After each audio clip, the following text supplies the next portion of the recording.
ሰላም ጤና ይስጥልን የተወደዳችሁ ተከታታዮቻችን እንደምን አላችሁ? የዕለተ ሰኞ ግንቦት 11 2017 ዓ.ም መረጃዎችን ከዚህ እንደሚከተለው ወደ እናንተ እናደርሳለን። በዚህ ሰዓት የመረጃ ጊዜ ወደ እናንተ ከምናደርሳቸው በርካታ መረጃዎቻችን መካከልም ጠቅላይ ሚኒስትር ዶክተር አብይ አህመድ በጤና ባለሙያዎች ዙሪያ ያደረጉትን ጠንከር ያለ ቁጣ አዘል መልእክትን ወደ እናንተ እናደርሳለን። እስከ ፍጻሜ አብራችሁን እንድትቆዩ በአክብሮት እንጋብዛለን።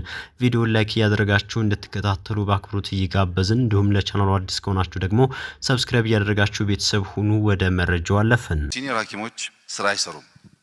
9000 ያነሰ ይላሉ እንጂ በስቶባቸዋል። 1 ሰዓት አይሰሩም፣ እንኳን 8 ሰዓት ማለት ነው። ሲኒየር ሐኪም ይታያል፣ ጋውኑን ጥሎ ወደ ግሉ ነው የሚሄደው። ስለዚህ ላይሰራ ነገር ከሚሆን ምን ብናደርግ ይሻላል? 2-3 ሰዓት ሰርቶ 2-3 ሰዓቱን ደግሞ ቢያደርግ አይሻልም ወይ የሚለውን እያየን ነው። በጥናት እንመልሰው። ግን ችግር አለ። እዛ የምታውቁት ነው። ነርሷ ቅድም ያሉት ዝም ብሎ አይደለም። ሐኪሞች ብዙ ነገር ነርስ ላይ ጥለው ስለሚሄዱ ነው። በተለይ ሲኒየር እየሆኑ ሲሄዱ ያው ፍላጎቱም እያደገ ስለሚሄድ ብዙ ጊዜ ሆስፒታል አያጠፉም። ታውቃላችሁ።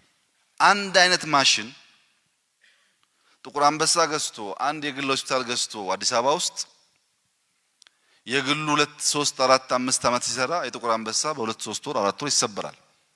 ማሽን ለምን? እዚህ ማሽን ከሌለ ማሽን ሰባሪዎች እኛ ውስጥ አሉ፣ ሰዓት የሚያሳልፉ ሰዎች እኛ ውስጥ አሉ። ከዛም ሲያልፍ አንኢቲክሊ ሰውን የሰው ህይወት አደጋ ውስጥ የሚያስገቡ ሰዎች አሉ ብለን በእናንተ ደረጃ ማንሳት ካልቻል ሴክተሩን ማዘመን መቀየር ያስቸግራል። ማሽን ብቻ ሳይሆን መድኃኒት በሚመለከት ያው ኤክስፓየር ያደረገ መድኃኒት ይቃጠላል።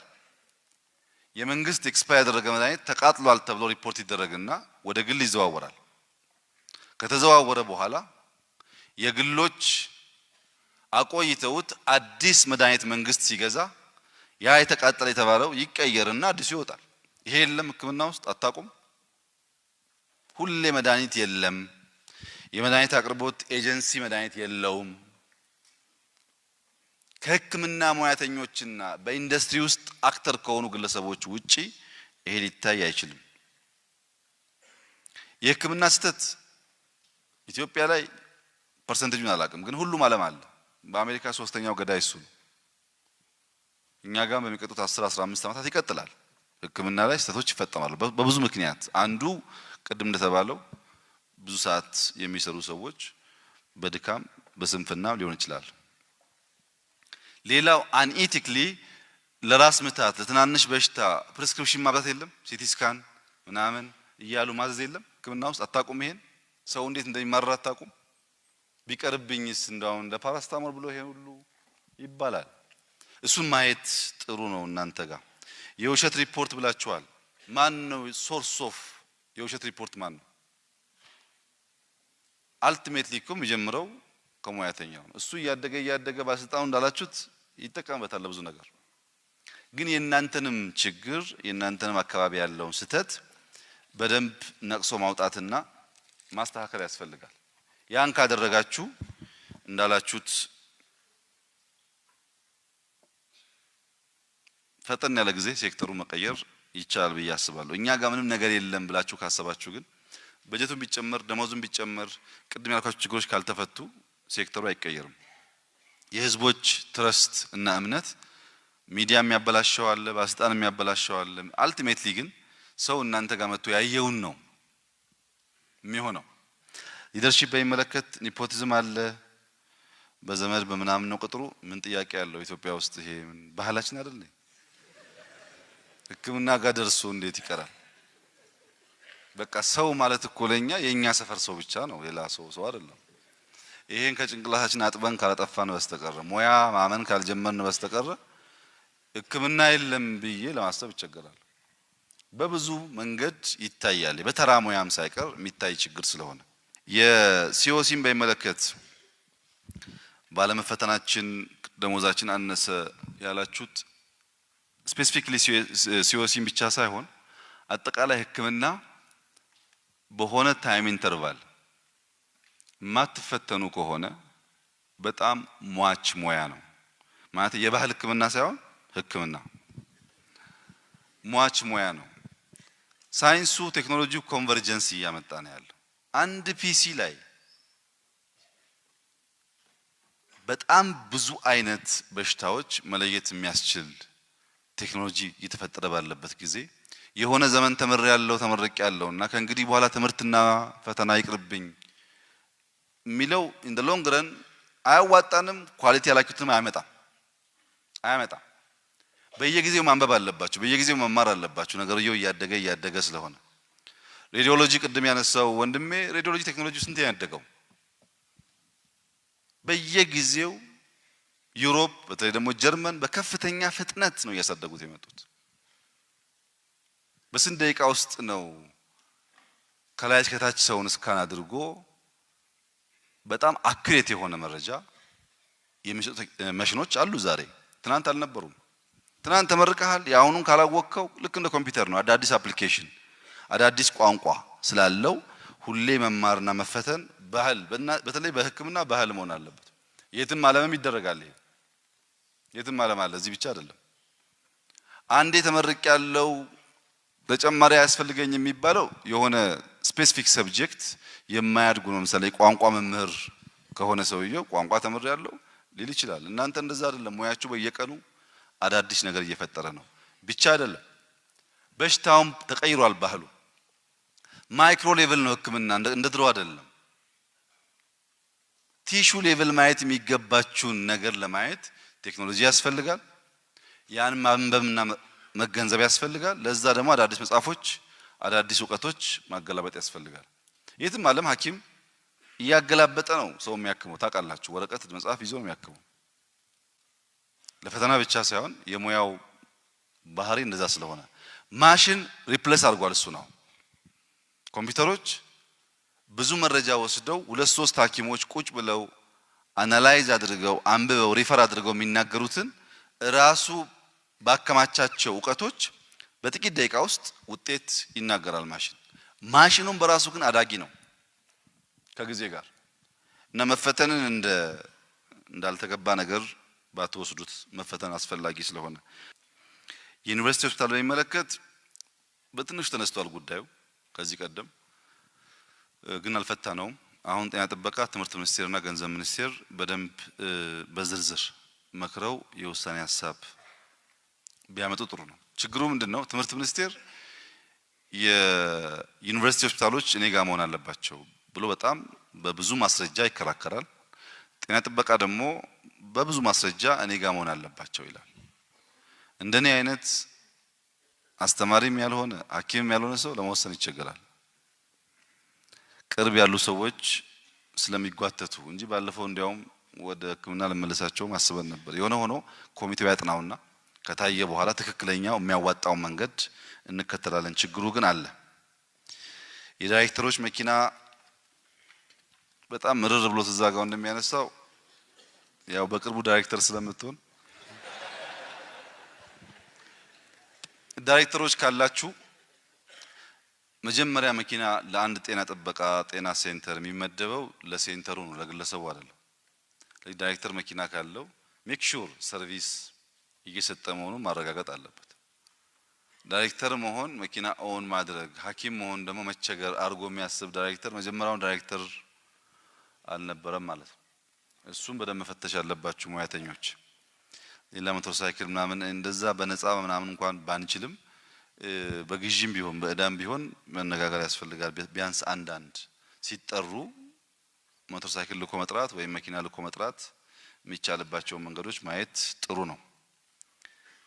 ዳይሬክተሮችም አላችሁ ብዬ ስለማስብ ነው። ያው ኮምፕሌንቱ እንግዲህ ለእናንተ ስለሆነ አርሙ።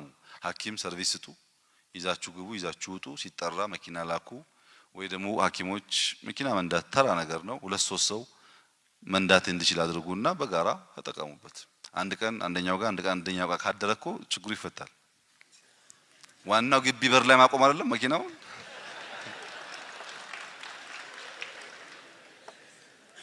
የሴቶች ተሳትፎን በሚመለከት እዛ ጋር ያነሳሽው እኔ ባለኝ መረጃ ከ50% በላይ ሄልት ሴክተር ውስጥ ሴቶች ናቸው። በተለይ በፌደራል ፖዚሽን ላይ ያሉት 60 ነው የሚባለው፣ ግን ልቀንሰው ብዬ ነው 50 ምለው። ጥሩ ጅምር ያለ ይመስለኛል። ብትበራከቱም ጥሩ ነው። እኔ ፌሚኒስት ስለሆንኩ ያልሽው ያው ሐኪም ስለሆንሽ ይበቃሻል። ሕክምናው ብቻ በደንብ እሱም በደንብ አድርገሽ ከሰጠሽ በዛ ውስጥ ያኛው ይመለሳል። አቴታይም 2 3 ሙያ ከሆነ 2 3 ፓሽን ከሆነ ያለን ተመልሶ የፋቲጉን ያመጣል። እንደዛ እንዳይሆን እናንተ ዝም ብላችሁ አክሙ። ስታክሙ ሴቶችን አክሙ፣ ስታክሙ እናቶችን አክሙ። እዛ ውስጥ የነሱ ጉዳይ የተመለሰ ይሄዳል። እንደዛ ካልሆነ ችግር እንዳይኖረው ወይ ቁጥጥር ላይ ነው አንዱ ብንነጋገር ብዬ የማስበው። ኢትዮጵያ ውስጥ ግማሹ 100 ግማሹ 105 ግማሹ 110 ሚሊዮን ህዝብ አለ ይላል። አሁንም እንደምታዩት በጣም በስፋት የስነ ህዝብ ምጣኔያችን ወደፊት ችግር ስለሚያመጣ ከማንም በላይ ደግሞ ያችሁ ስለሆነ ይሄን ማስተማር መምከር ላይ ብታስቡበት። አሁን ዲና እንዲህ አይሆን ባደለም ለጊዜው 70% ፖፑሌሽን ወጣት ስለሆነ ትንሽ ያዝ ማድረግ የሚያስፈልግ ይመስለኛልና ማስተማር ላይ ብታግዙ ጥሩ ነው። ዝም ብለን እየተዋለድን ከዛ ደግሞ ችግር የለውም ወደ ኬንያ ወደ ሱዳን ምንል ከሆነ ያ ዋጋ የለውም እና ከወለድም ማሳደግ ካሳደግን ደግሞ ሀገር ማገልገል እንዲኖር እሱ ላይ ብታግዙ ጥሩ ነው። ንጽህናን በሚመለከት ቅድም ያነሳውላችሁ የሜዲካል ቱሪዝም ኢንጀነራልም አንዱ የሚያነሱት ንጽህና ነው። ወይዘሩ ጥሩ ነው ግን ንጽህና በጣም ችግር አለ እናንተ ሀገር ይላሉ። አሁን ባለፈው አዲስ አበባ ላይ ጽዳት አንድ ቀን ጀምረናል። እንደ ባህል ማስቀጠል አለብን። እናንተ ግን ቻምፒየን ብታረጉት ይሄንን ጉዳይ ልክ እንደ ግል ስራ ወስዳችሁ በማጽዳትም በማጸዳትም እንደ ሙያ ብትወስዱት በሽተኛም ቢሆን እንደዛ አይነት እንቅስቃሴ ለማድረግ ሰፈር ውስጥ ሩሙን በማጽዳት ቢንቀሳቀስ ጥሩ ነው። ሞር ኢነርጂ ጌን ስለሚያደርግ እስረኛም ቢሆን ብዙ ሀገር እስረኞች ዳቦ እየጋገሩ ከተማውን ያበላሉ። እስረኞች እርሻ እያረሱ ብዙ ነገር ያደርጋሉ እና መጠቀም ሰው ዝም ብለን ከምናስቀምጥ መጠቀም የምንችልበትን መንገድ ማየት ያስፈልጋልና ንጽህናውን ብንሰራ። የልብ ሕክምና በሚመለከት እህቴ ብዙ ቁም ነገር አንስተሻል። እናያለን፣ እንነጋገርበታለን። ማድረግ የምንችለውን ነገር እንወያያለን ከሚመለከታቸው ጋር። ለምሳሌ ቀላሉ ብዬ የማስበው ዝም ብሎ ከአእምሮዬ ስለሆነ መነጋገር ይፈልጋል። ጤና ጥበቃ ሙያተኛ ቀጥሮ በትውስት ለማዕከሉ መስጠት ይችላል። ሙያተኛው ደሞዙ ምናምን ችግር ላይሆን ይችላልና አንዳንድ መፍትሄ ማድረግ ይቻላል። መነጋገር ጥሩ ነው። ትኬት ቢሸፈንና ሌላ ሀገር ብንሄድ ላልሹም እሱም ጥሩ ሀሳብ ነው። አድርገውታል እኮ የእናንተ ሙያተኞች። እኔ ባህር ዳርና ጅማ በነገራችን ላይ እስካሁን እዚህ ቤት ከመጣው ያስመረኩት ሕክምናን ብቻ ነው። ባህር ዳርና ጅማ ሁለቱም የጠየኳቸው ሶማሌና ኤርትራ ሄደው እንዲያገለግሉ ነው። አገልግለው መጥተውም አንድ ቀን አግኝቻቸዋለሁ ከተመለሱ በኋላ። ብዙ ተምረዋል፣ ብዙ አስተምረዋል። ኢትዮጵያና ኤርትራ እውነተኛ ዝምድናችን አሳይተዋል። የኤርትራ መንግስትና ህዝብ ከፍተኛ ምስጋና ለወጣት ሙያተኞች አቅርቧል። ልጆቹም ብዙ ተምረው መጥተዋል። ከዛ አንዱ የተማሩት ነገር የኤርትራ ሆስፒታሎች እንደኛ አባካኝ አይደሉም። የኤርትራ ሆስፒታሎች ነግረውኛል፣ ልጆቹ ካሉ እዚህ መናገር ይችላሉ። የኤርትራ ሐኪሞች እያንዳንዷን የሆስፒታል ዕቃ እንደራሳቸው ዕቃ ነው የሚያስቡት። እኛ ደግሞ እዚህ የግሉን እንደኛ የመንግስቱን ደግሞ እንደ ጠላት ነው የምናየው። እያንዳንዷን ሪሶርስ አሟጣው ይጠቀማሉ። ተምረናል ብሎ ነግረውኛል። እነሱም ማናገር ትችላላችሁ። ሐሳቦች በጣም ጥሩ ስለሆነ ዲፕሎማሲ ብቻ ሳይሆን ሙያውም እንደዛ ነው ባህሪው። እናንተን ያስተማሩ ሰዎችም አንቺ እንዳልሽው ነው እስራኤሉን ነው የማውቀው። እዛም ሄጄ አይቻቸው ነበር ከዚህ ቀደም። እርዳታ ነው እያገዙ ነው የሚያስተምሩት። ያው ልብ ብቻ ሳይሆን ህፃናትን ማዳን ለነሱ እርካታቸው ስለሆነ እናንተም እንደዛ ብታደርጉ ዘርፈ ብዙ ጥቅም ስላለው ቢሰራበት ጥሩ ነው። ከዚህ በተጨማሪ ነርስ ኤክስፖርት ለማድረግ ከአንዳንድ ሀገራት ጋር ድርድር ጀምረናል። 100 200 ነርስ ተምረው እዚህ የሆነ ሀገር እየሄዱ እንዲሰሩ 3 አመት 4 አመት ገንዘብም ያገኛሉ። ከዛ ደግሞ ሲመለሱ ለኛም ጥሩ ስለሚሆን አንዳንዶቹ እንቀበላለን ብለዋል። ብዙዎቹ የሚያነሱት የእናንተ ነርሶች አቲቲዩዳቸው የሙያ ሳይሆን ባህሪያቸው የሰርቪስ እንትን የለውም ይላሉ። ብዙዎቹ ኮምፕሌን የሚያደርጉት እሱን በስልጠና መመለስ ይቻላል። በተፈጥሮ እንደዛ አይደለንም።